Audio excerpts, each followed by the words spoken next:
Vous êtes sur Média 1, très heureux de vous retrouver pour ce nouveau numéro de votre émission Génération News, l'émission qui prend à cœur toutes les problématiques liées à la jeunesse, mais également tout ce qui fait le buzz sur Internet. Et vous connaissez le procédé de l'émission, scindé en deux parties. La première partie sera consacrée à un fait de société. Force est de constater qu'aujourd'hui, plusieurs jeunes se désintéressent de l'information. Pourquoi et comment emmener aujourd'hui les jeunes à se familiariser, sinon c'est réconcilier avec l'information, qu'elle soit nationale ou internationale? Les éléments de réponse en première partie d'émission.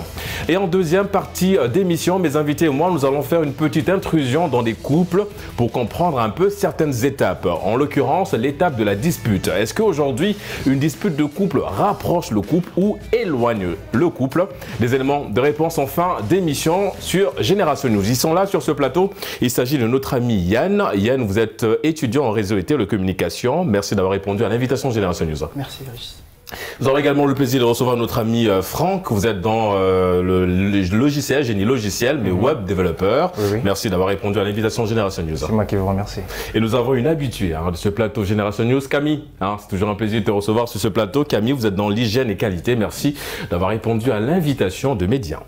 Merci Régis. Les amis, nous allons tout de suite entrer dans le vif du sujet. Nous allons parler un peu de ce fait de société. Malheureusement, c'est un constat.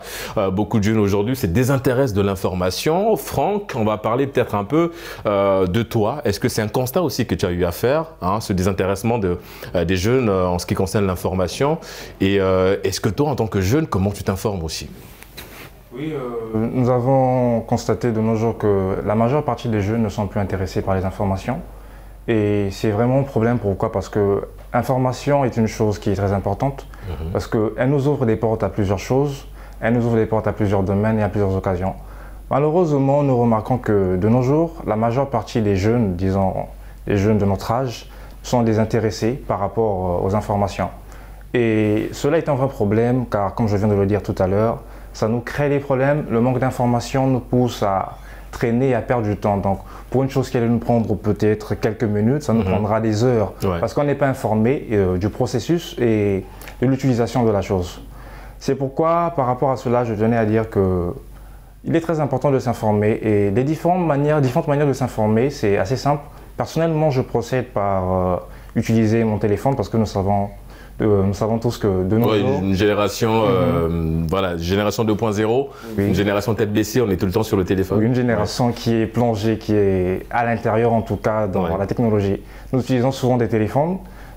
Personnellement, je m'informe par des réseaux comme WhatsApp, Twitter et Instagram, mais aussi par le biais de certaines pages sur Internet comme Le Jeune Afrique, qui ont certaines applications. Et par rapport à là, nous avons plus de facilité d'avoir des informations, parce que quand nous venons, ce sont des médias qui ont été certifiés, c'est une équipe qui a été prise en charge, formée, et donc les informations, quand elles sont données, ce sont des informations authentiques, des informations qui nous permettent d'être...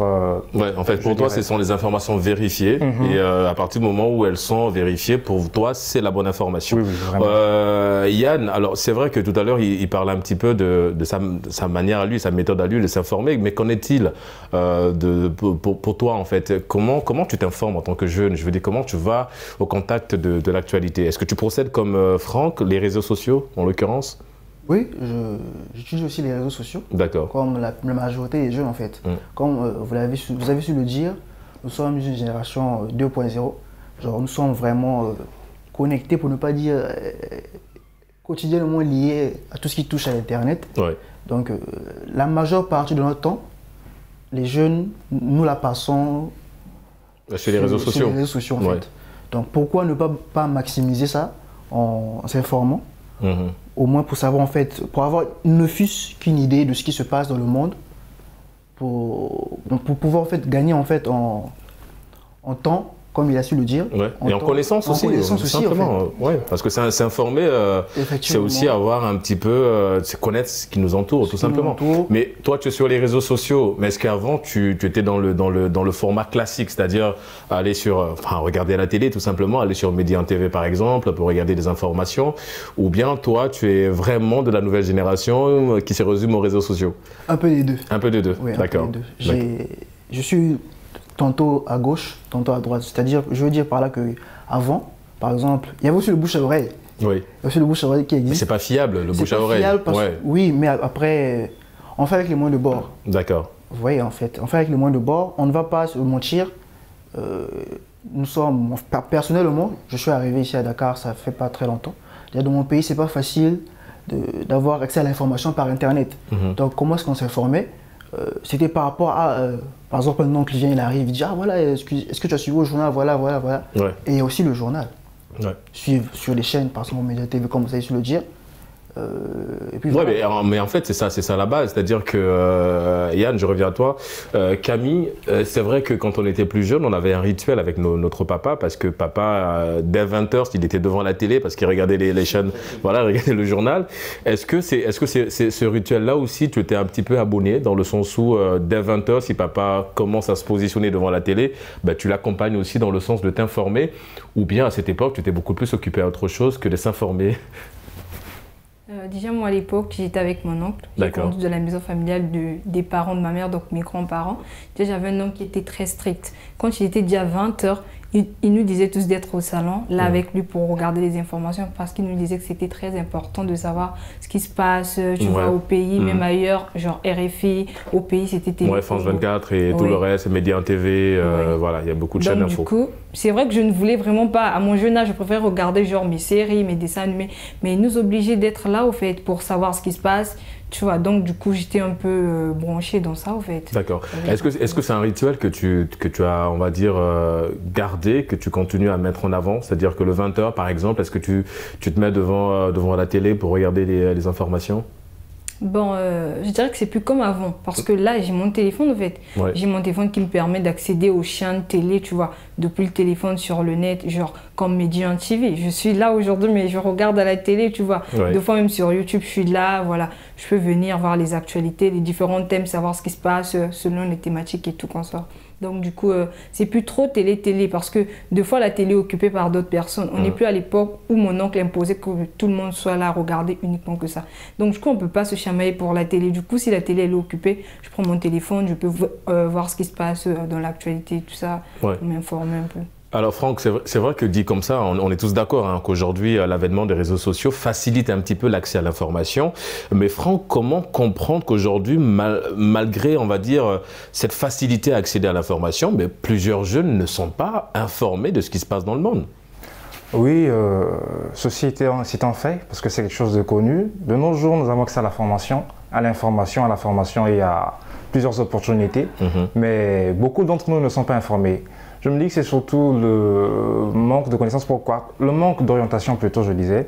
Parce que quand on n'est pas orienté, il se peut qu'on ait l'outil dans nos mains, mais on ne sait pas comment l'utiliser. Ouais. Donc l'utilisation d'un objet est primordiale parce que on peut m'offrir, je sais pas, une voiture, mais si je ne sais pas conduire, ça ne me sert à rien. Je suis obligé de prendre un chauffeur ou un truc d'une personne pour pouvoir aller apprendre à conduire, passer un permis de conduire, tout simplement. Oui, évidemment. Ouais. Donc le problème, surtout avec cette génération, c'est que nous n'avons pas les bases, nous n'avons pas l'habitude de pouvoir chercher les bonnes informations où il faut.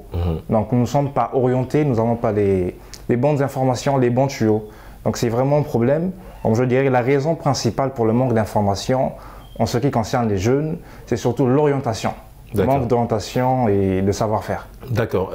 Yann, tu nages dans le même sens que Franck. Comment aujourd'hui sinon ramener les jeunes à s'intéresser à l'actualité, selon toi? Déjà, il faudra leur montrer que lorsque tu détiens l'information, forcément tu détiens un certain pouvoir. Il faudra leur montrer par les moyens pratiques. C'est lesquels, selon toi? Par là, je veux dire... les amener à comprendre que lorsque tu détiens l'information, il faut leur démontrer carrément, lorsque tu détiens l'information, il se peut qu'il y ait une formation, par exemple, qui peut t'amener à atteindre ce que tu veux, c'est-à-dire ton but dans la vie. Parce que forcément, je pars du principe que les jeunes ont des buts, même s'ils n'arrivent pas forcément à les concrétiser, mais ils ont quand même des buts et des rêves. Mais il y a certaines étapes à franchir avant de parvenir à les réaliser. Donc par là, je reviens sur ce que disait la formation. Il y a des formations qui sont disponibles. D'accord. Formations parfois gratuites.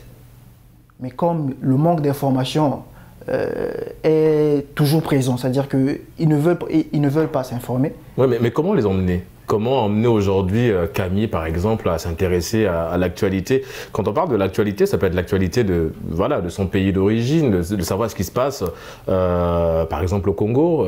C'est le cas de Camille, elle a besoin de ça, de savoir comment aller justement au contact de cette information-là. Que faut-il faire, selon toi?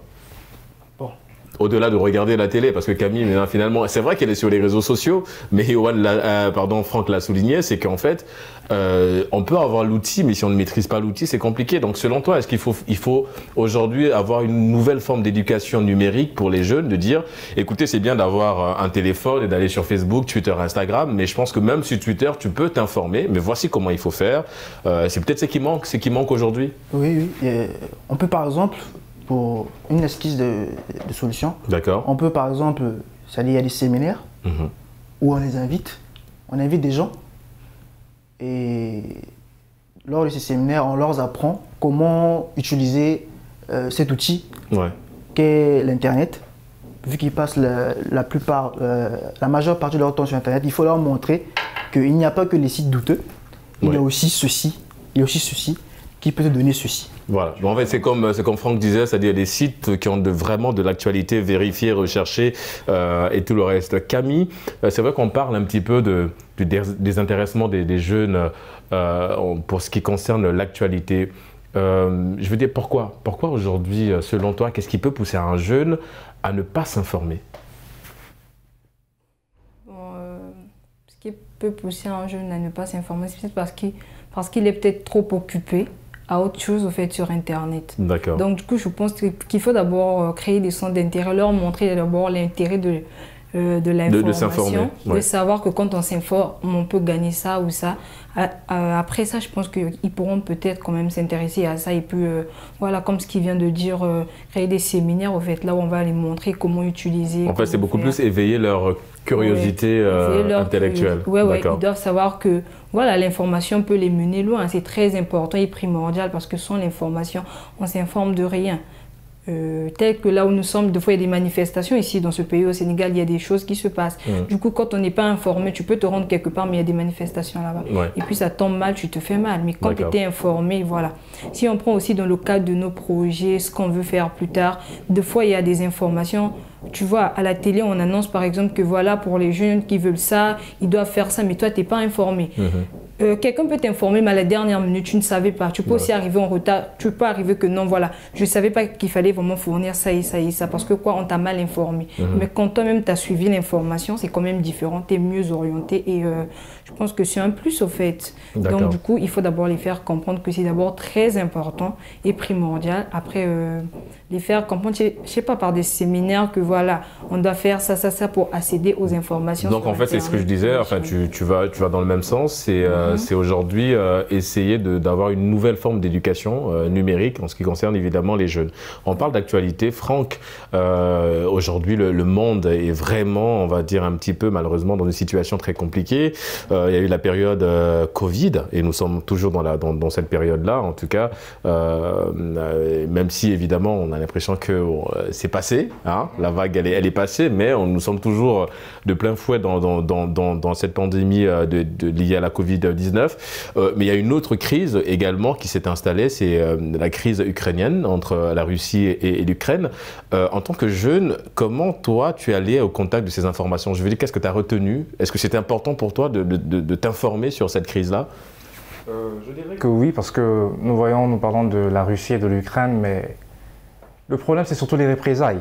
Parce que ce ne sont que deux pays qui sont en rivalité, mais quelles sont les représailles sur le côté économique, le côté social, sur le monde en quelque sorte? Parce que disons, la Russie, c'est un très grand pays, un pays producteur et s'il y a des problèmes, s'il y a trop de rivalité, ça pourra nuire à l'économie de différents pays. Et en parlant de rivalité, parce que c'est bien, je me rends compte que tu t'es informé et c'est important pour toi.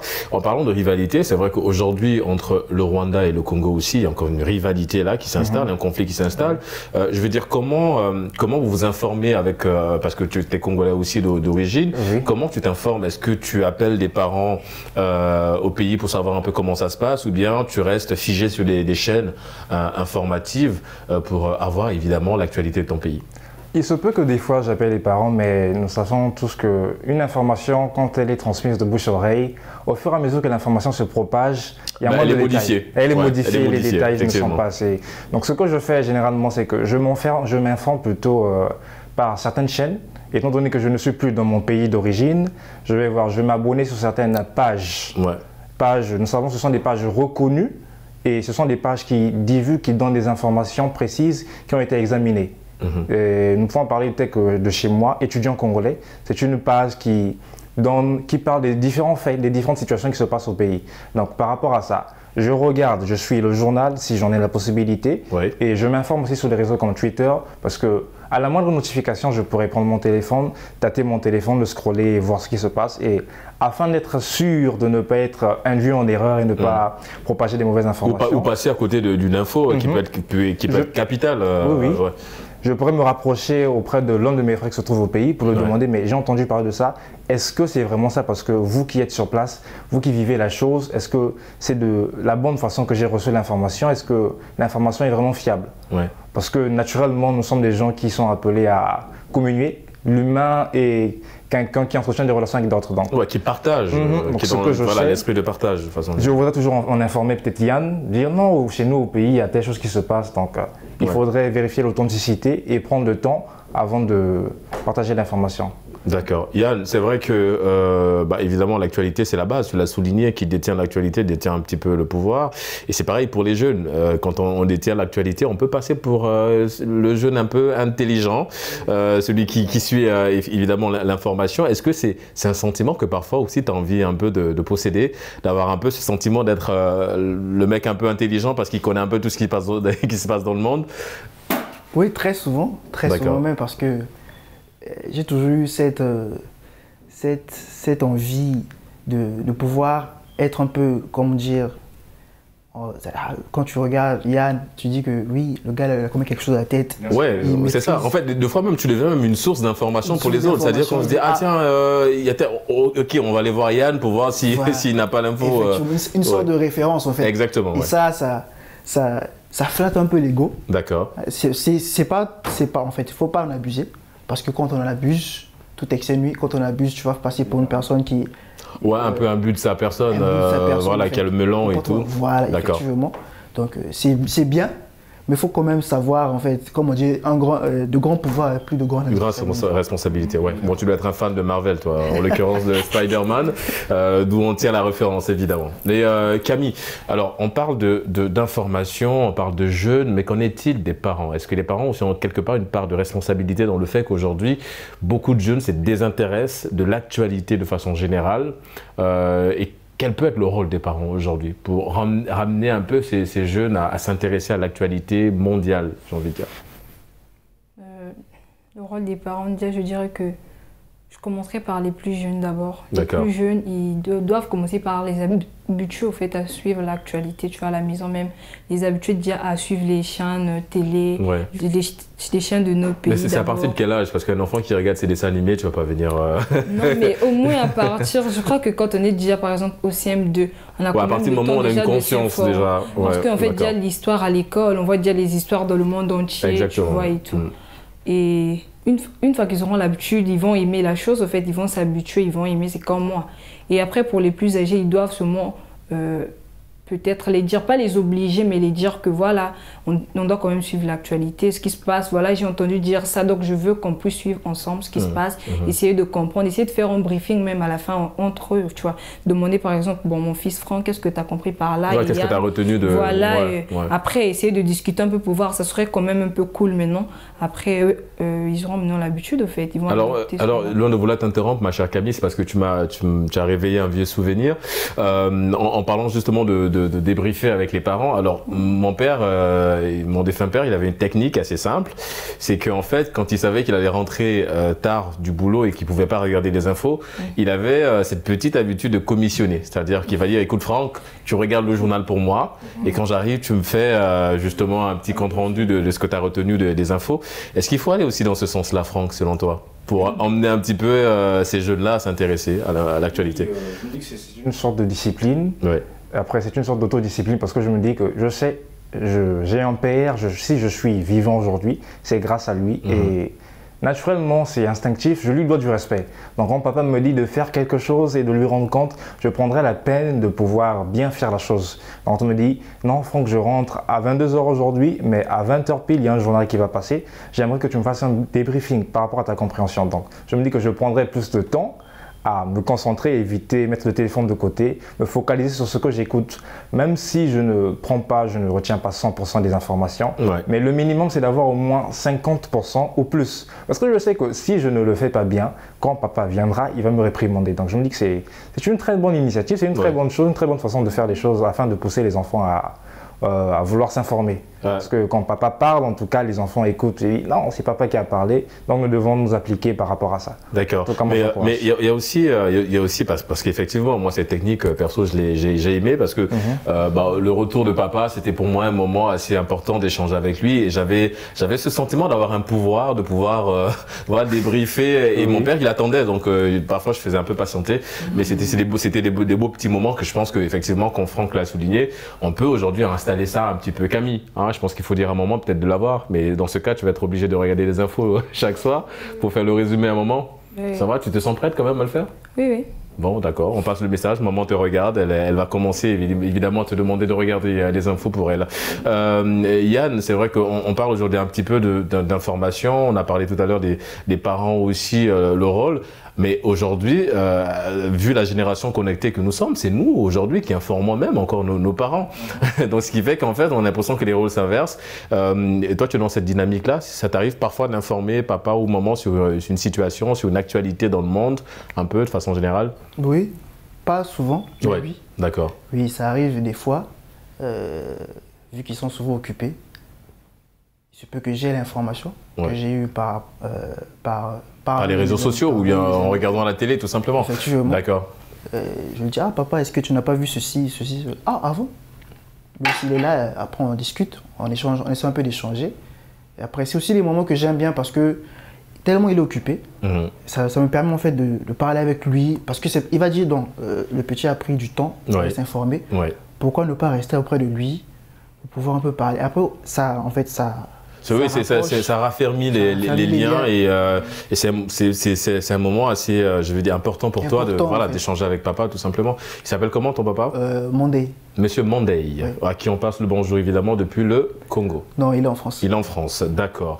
Camille, c'est vrai, toi on l'a dit, hein, c'est officiel. À un moment, elle regarde l'émission en ce moment, donc elle va te demander de regarder l'actualité. Mais je veux dire, est-ce qu'au-delà de ça, l'entourage, tes copines, est-ce qu'elles aussi elles sont portées vers ça? Est-ce que c'est des copines aussi qui regardent beaucoup plus l'actualité, de savoir un peu qu'est-ce qui se passe au Congo, en Ukraine, en France, au Sénégal, au Maroc, un peu partout, ou bien simplement elles sont portées dans une autre forme d'information, sur une autre forme d'information, par exemple de savoir la dernière chaussure que Kim Kardashian a achetée par exemple, ou bien, c'est pas un cliché mais j'ai juste envie de savoir un petit peu, est-ce que ton entourage, tes copines sont portées aussi vers ça, vers le fait d'aller s'informer? Elles ne sont pas nombreuses. D'accord. Et elles sont peu qui sont comme moi, qui suivent l'actualité, les informations. Ils sont plus sur, tu vois, les trucs haute couture, haute marque. D'accord. Voilà, est-ce que vous faites je veux dire un petit débriefing entre vous, par exemple, tu arrives le matin, tu dis ah tiens, est-ce que tu as vu ce qui s'est passé en Ukraine? Non, vous n'avez pas ce genre d'échange? Non, je fais ça peut-être avec mes frères. D'accord. Par exemple avec des gens comme Franck et voilà. Voilà, vous échangez beaucoup sur l'actualité. Ouais, est-ce que ça aussi, l'étape, elle est plutôt intéressante, je veux dire, Franck le fait entre jeunes, d'échanger sur l'actualité, ça permet justement un peu de partager vos connaissances, mais ça manque un peu aujourd'hui malheureusement. Oui, malheureusement, les jeunes de nos jours, nous sommes là, nous passons des heures à scroller sur nos téléphones et au final, quand il s'agit de rendre un compte rendu, de donner un compte rendu plutôt, excusez-moi, c'est surtout pour parler de telle star, alors que nous devrions plutôt nous informer sur des informations qui sont plus primordiales. Nous ne disons pas que s'informer sur les stars c'est mauvais, mais nous devons aussi investir en nous-mêmes. C'est pourquoi nous devons prendre l'initiative, comme vous venez de le souligner tout à l'heure, de pouvoir s'informer entre nous. Mais c'est une pratique assez constante, c'est une pratique que nous mettons souvent en exergue avec mes amis, avec frère, avec Yann par exemple. Nous sommes des fois là parce que je suis dans un domaine, l'informatique est un domaine où du jour au lendemain tout peut changer. Oui. Donc nous sommes obligés d'être là à l'affût de l'information et surtout parce que oui, comme vous l'avez dit, le domaine de la technologie ça évolue tout le temps. Donc voilà, il y a des nouveaux logiciels, il y a des choses qui changent un petit peu et si vous n'êtes pas, on va dire un petit peu à l'affût de l'information, évidemment que vous l'avez souligné au début de cette émission, vous passez à côté de l'essentiel. Évidemment. Ouais. Et c'est quelque chose qui suscite chez les autres, tu vois, c'est comme une admiration et ça le poussera aussi à s'informer. Ils se disent que si Franck a le monopole de l'information et quand il vient, il me parle, tu vois, je suis content de recevoir l'information de lui. Et mais j'aimerais faire autant. J'aimerais ressentir ce qu'il ressent en donnant l'information parce que j'ai remarqué qu'il aime parler. Donc c'est par rapport à quoi? Et ça peut pousser les autres, ça peut les motiver à vouloir aussi s'informer. Donc c'est très important. Mais en tout cas les amis, nous sommes arrivés au terme de cette première partie. On va conclure tout simplement. Effectivement, beaucoup de jeunes se désintéressent de l'actualité, mais heureusement qu'il y a l'avènement des réseaux sociaux. Aujourd'hui c'est plus facile pour vous les jeunes de vous informer sur les réseaux sociaux. On espère évidemment que cet amour pour l'actualité, en ce qui concerne le format classique, donc les chaînes de télé, radio et la presse, papier, en tout cas cet amour va renaître chez les jeunes. Les amis, on marque une courte pause et on se retrouve dans une poignée de minutes pour la deuxième et dernière partie d'émission. Nous allons faire une intrusion dans les couples et vous saurez pourquoi juste après la pause. À tout de suite. Merci.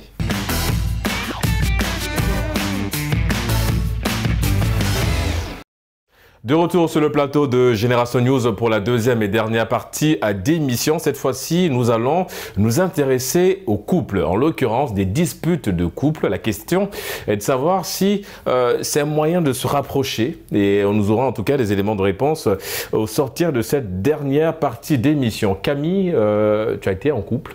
Je pense, je parle de ce principe-là, mais avant d'entrer évidemment en profondeur, peut-être revenir un petit peu sur les disputes de couple. Qu'est-ce que ça représente pour toi? Merci pour la parole. Pour moi, les disputes de couple, ça représente beaucoup. Parce que moi, je pense que c'est aussi un moyen qui permet au couple de plus se rapprocher. Parce que quand on a des disputes, ça nous permet de connaître qui est vraiment qui, au fait. Parce qu'après les disputes, je sais que voilà, par exemple, mon mec, il est comme ça, il aime ça. Parce qu'après, généralement, quand on n'a pas de dispute dans un couple, c'est quand même chelou. Parce que la première fois que vous aurez une grave dispute, ce serait peut-être pour se séparer définitivement. Mais par contre, quand vous avez l'habitude de fois de vous chamailler un peu, de vous disputer, c'est comme un quotidien en fait. On sait que bah voilà, ça arrive, c'est comme ça. Après, vous êtes là, après un moment, vous êtes là, vous êtes content, vous vous réconciliez. Parce que moi, je pense qu'après une dispute, ça crée encore plus de liens. Pourquoi? Parce qu'après une dispute, moi je vais me fâcher, je peux tourner le dos et l'autre aussi. Mais il y aura un moment où on va se rendre compte que bah voilà, et là c'est ma meuf au fait. L'homme revient vers la meuf, tout comme la meuf peut repartir vers l'homme. Et après, ça crée encore un lien plus intime. Au fait, bah voilà, je suis désolée pour tout à l'heure, tu vois, c'est comme ça. Et après, on se fait un câlin. Après, c'est tellement mignon. Donc, pour moi, c'est tellement bien, en fait. D'accord. Il y a beaucoup d'expérience dans ce qu'elle dit. Hein. Elle nous dira pourquoi à la fin. il y a une maîtrise du sujet. La télé, je regarde. J'étais captivé. Justement, pareil, hein, on s'informe, on apprend elle s'informe. Elle regarde la télé, elle apprend la télé. Franck, tu veux réagir? Tu veux rebondir sur un point?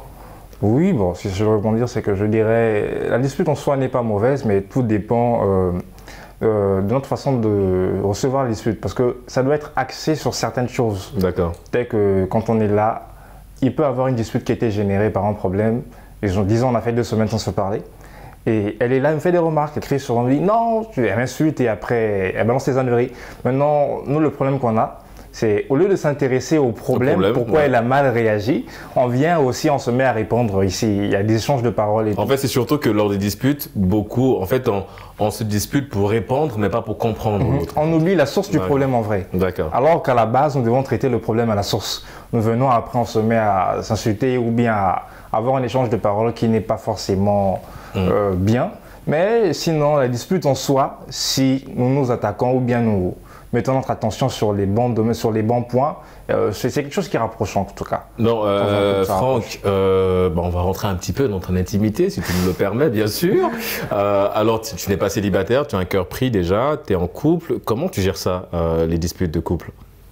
C'est quelque chose d'assez compliqué, sans vous mentir, c'est quelque chose de troublant parfois. Ouais. Mais parce que ça demande beaucoup, hein. Il faut prendre sur soi, ça demande beaucoup. Hein. Il faudra acquérir une certaine maîtrise, un certain fair play, parce que des fois, nous savons tous, c'est pas pour vouloir mettre en accent ou bien me moquer de ça, mais c'est un fait, les femmes parlent beaucoup.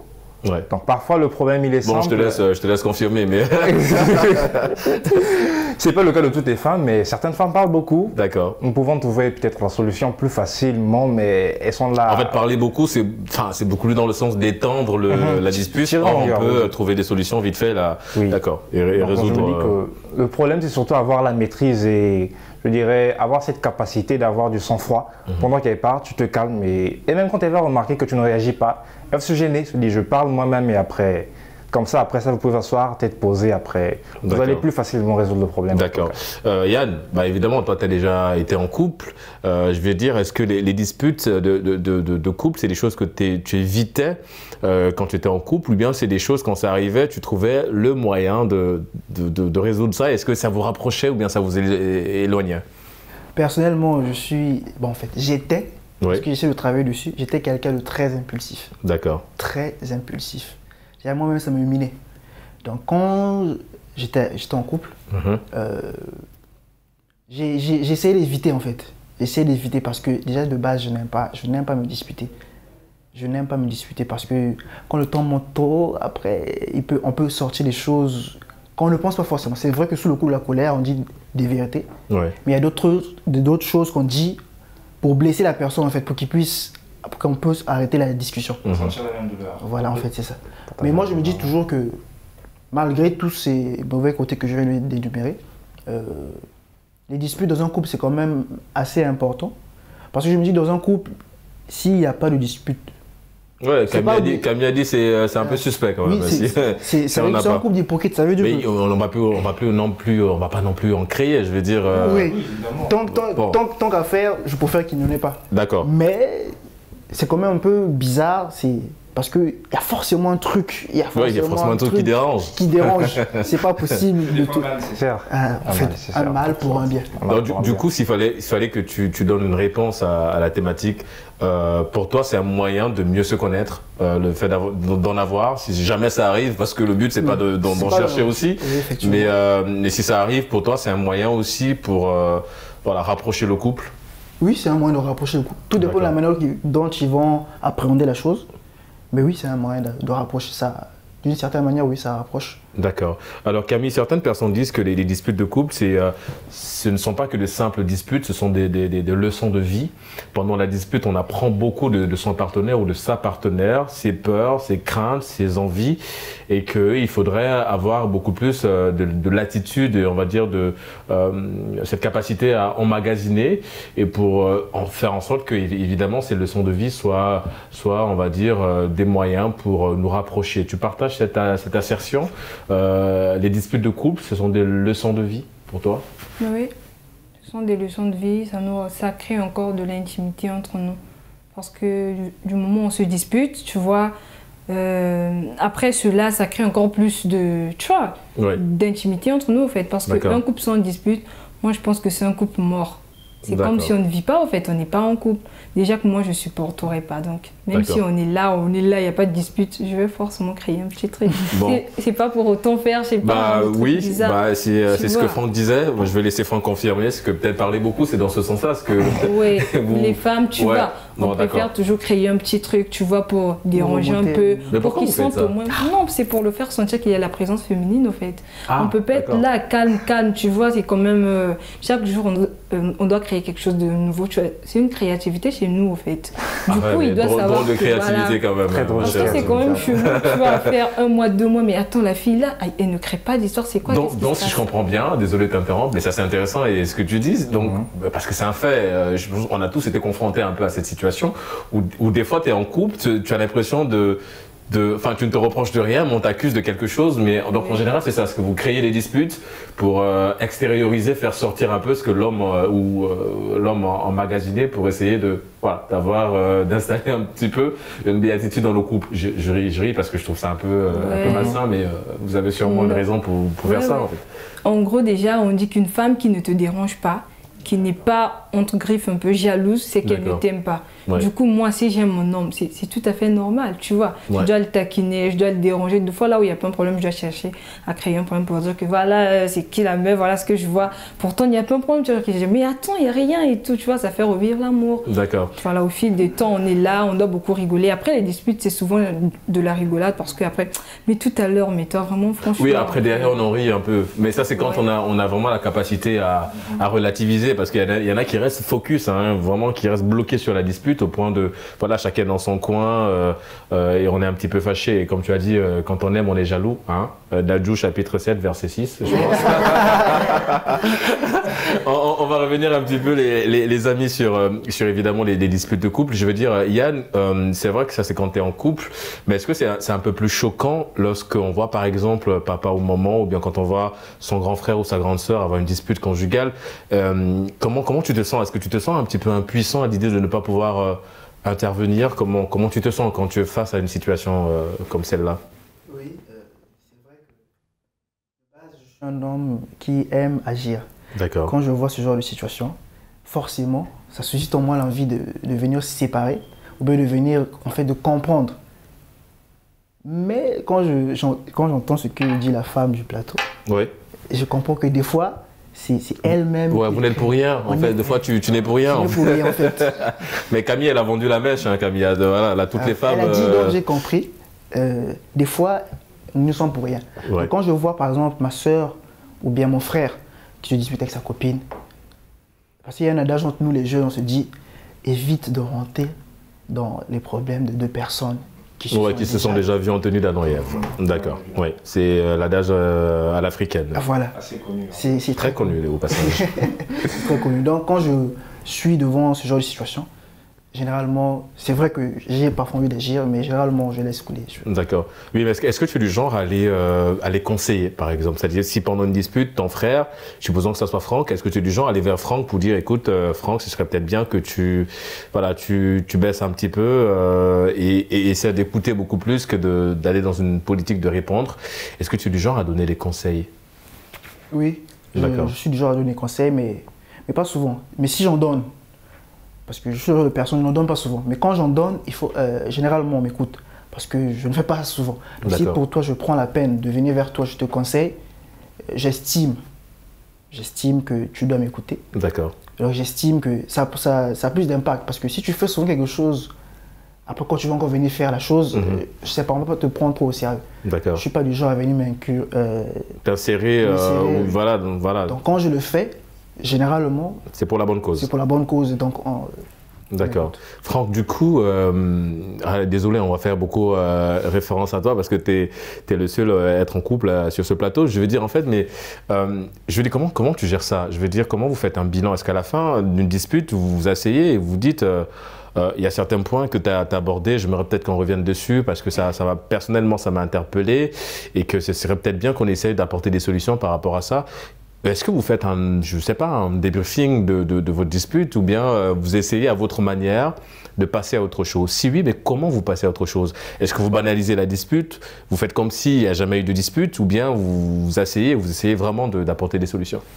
En tout cas, généralement après les disputes, c'est que, bon, disons d'abord, pendant la dispute, ce que nous faisons d'habitude, ce que moi je fais, ce que j'ai pour habitude de faire, c'est que quand on sent qu'il y a un échange de mots et après quand ça commence à dépasser les bornes, on sait qu'on va créer des choses pas bien. Ouais. Parce qu'il y a certains problèmes qui se règlent facilement et il y a d'autres, quand ça dépasse les bornes, ça devient vraiment un problème, ça devient critique. Donc ce que je fais, c'est que je m'écarte, je dis, de toutes les façons, je préfère te laisser tranquille.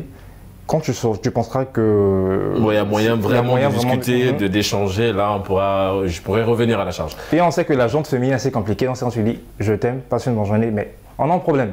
Donc, quand c'est comme ça, il se sera calmé. Quand elle reviendra, et l'idéal, c'est de régler les problèmes en face. Oui. Parce qu'au téléphone, même la personne qui est assez peureuse prend du courage et se met à dire certaines choses. Ouais. Donc, qu'est-ce que je fais, c'est que... Après Camille, c'est pas le cas pour toi, j'espère. Hein. Parce qu'elle est en train de sourire, Camille. Après avoir passé ce moment de dispute, on se voit, on en parle et on fait le topo. Parce que c'est très important. Si nous ne faisons pas le topo, nous risquons de commettre les mêmes erreurs, de revenir sur ça et ce n'est pas bien.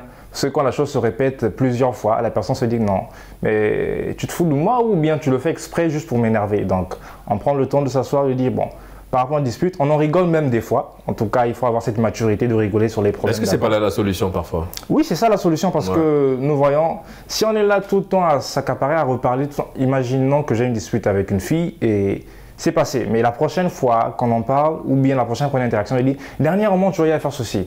Ce n'est pas quelque chose de bien. Donc, pour éviter ça, on en rigole et quand on voudra revenir sur ça, le souvenir qui va surplomber ne sera pas le souvenir de la dispute, mais surtout le souvenir où on rigolait et la sensation reviendra. Ce sera quelque chose de bien. Donc, c'est un mal, mais au final, qui s'est bien terminé. Donc, l'idéal, c'est d'en rigoler, de pouvoir essayer de banaliser, mais de surtout prendre note de cela parce que sans trop passer, le présent n'en vaut pas la peine et le présent devient le passé quand on va au lendemain en quelque sorte. Bah, c'est surtout ça, ça veut dire qu'on a besoin de notre passé pour améliorer notre présent et rassurer notre futur. Évidemment. Et ça reste aussi effectivement un principe. Donc on passe le coucou à ta Dulcinée, hein, évidemment, qui est en train de regarder cette émission. Qu'elle se rassure, hein, donc toi tu es beaucoup plus dans la diplomatie que dans autre chose, je pense qu'elle le sait déjà, tant mieux.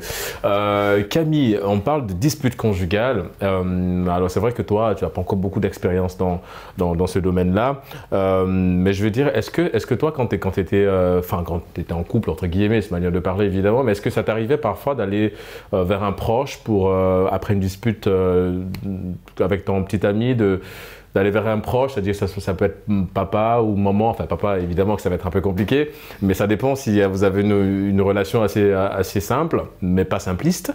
Du coup, est-ce que ça t'arrive parfois d'aller vers des proches maman, la grande sœur, pour justement un petit peu extérioriser tout ce que tu as emmagasiné durant cette dispute?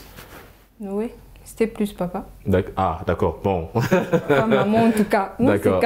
C'est différent en fait, c'est pas maman, mais c'était papa.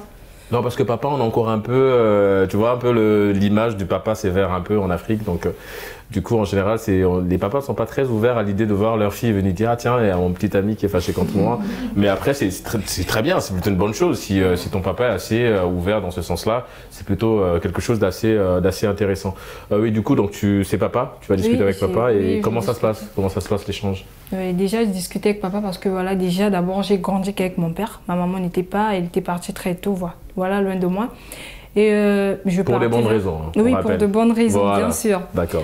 Voilà, du coup, je partais vers mon père pour lui dire déjà qu'il savait que j'étais amoureuse ou que j'avais un amoureux. Donc, quand il y avait des disputes, je partais vers lui pour dire que voilà, papa, ce qui se passe, et voilà, je sais pas comment m'en sortir, j'ai pas compris pourquoi ça. Donc, il me parlait, en fait, il m'orientait, il me disait que voilà, ça arrive, c'est comme ça, mais du coup, tu dois faire ça pour t'en sortir, essayer d'en parler, essayer de faire ça. Voilà, je procédais comme ça aussi et puis ça devenait de bons résultats. D'accord. Bah, des bons résultats dans le sens où, évidemment, tu allais vers ça se réglait, oui. Ouais, d'accord.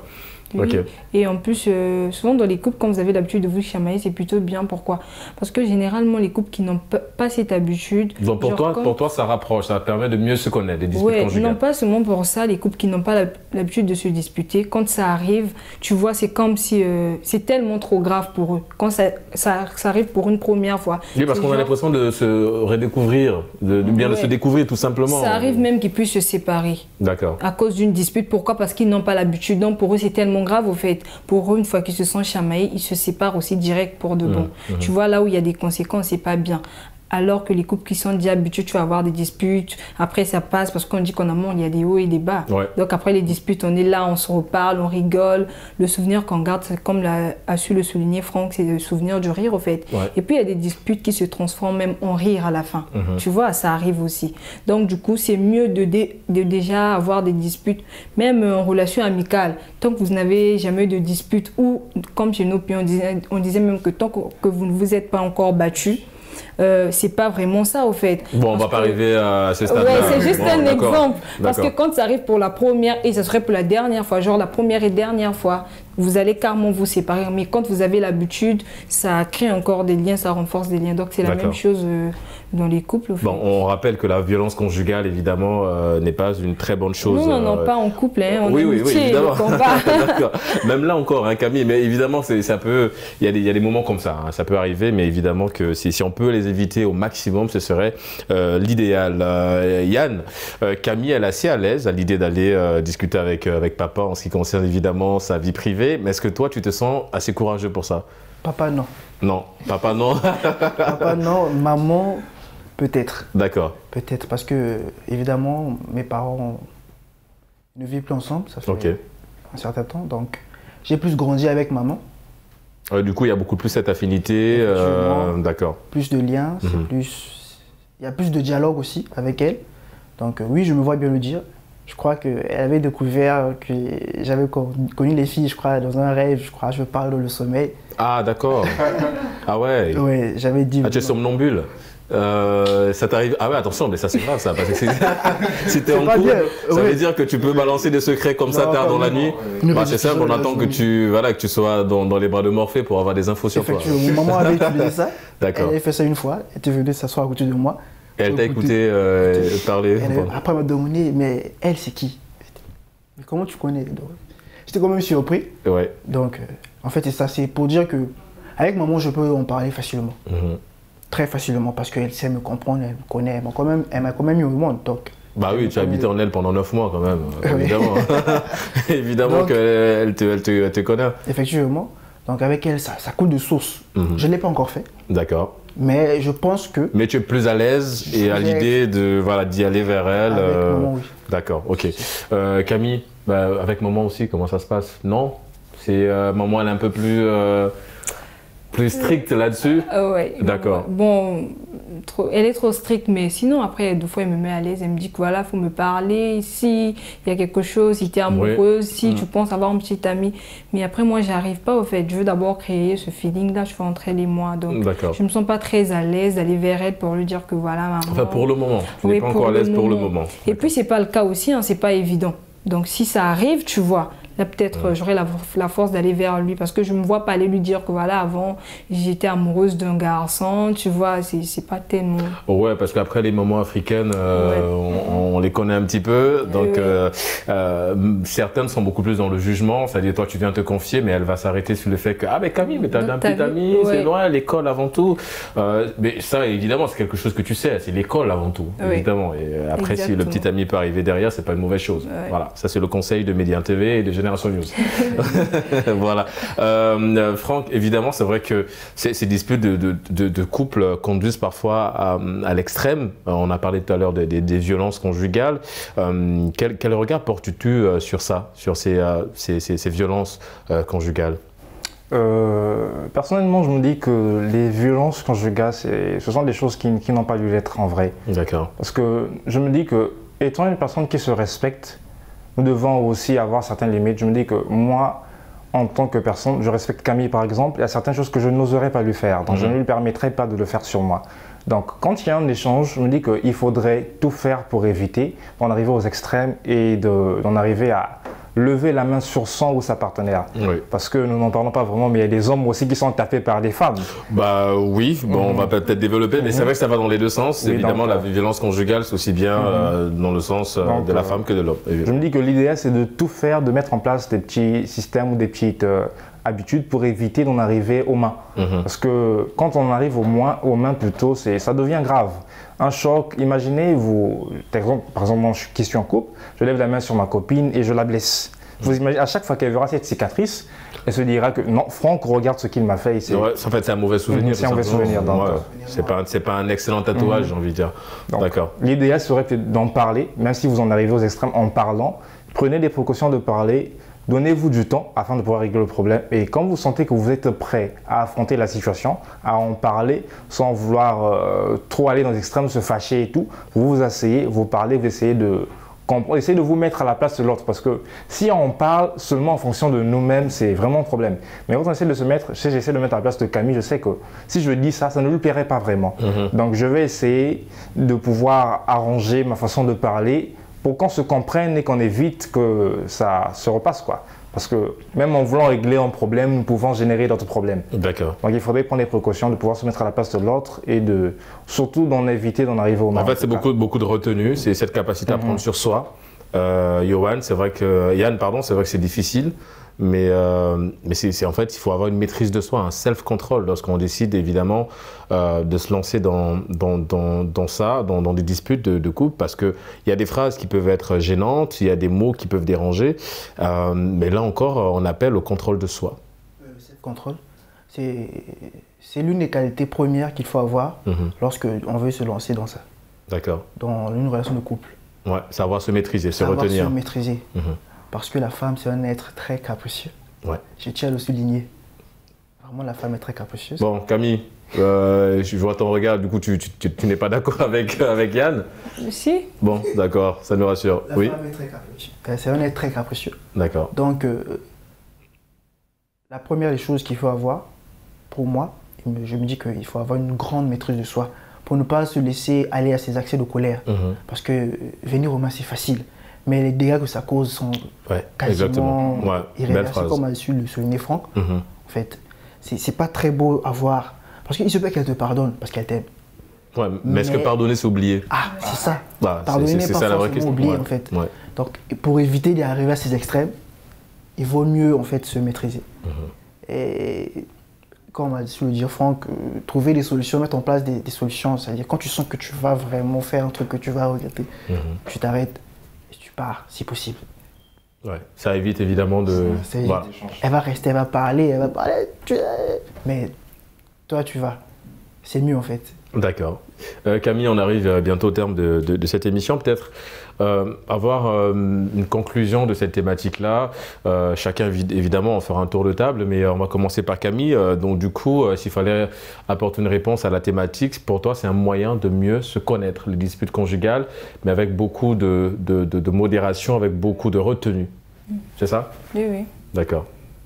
Avec beaucoup de retenue et de modération. Bon, c'est pas vraiment tout le temps, mais ça doit quand même 2 fois arriver. D'accord, mais faut pas les provoquer non plus, parce que toi tu provoques des disputes quand il n'y en a pas, tu estimes qu'il faut en avoir.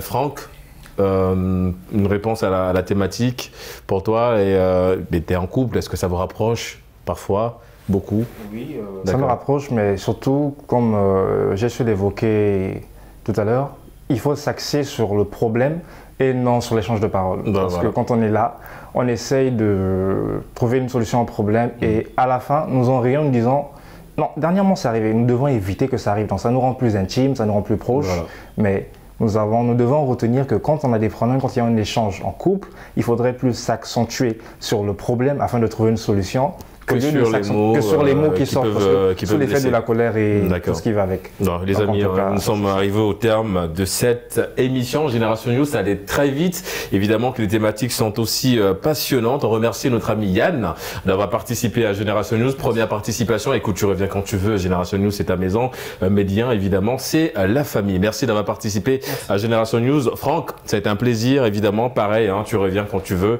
Génération News, c'est la maison. Merci d'avoir participé à cette émission. On remercie Camille, hein, c'est une habituée effectivement de Génération News. Merci à nouveau d'avoir répondu à l'invitation, ma chère et Camille. C'est la fin de cette émission. Merci de l'avoir suivi. On se donne rendez-vous samedi prochain pour d'autres thématiques liées à la jeunesse. Et d'ici là, n'oubliez pas, quoi qu'il arrive et quoi qu'il advienne, gardez le sourire en compagnie de nos programmes.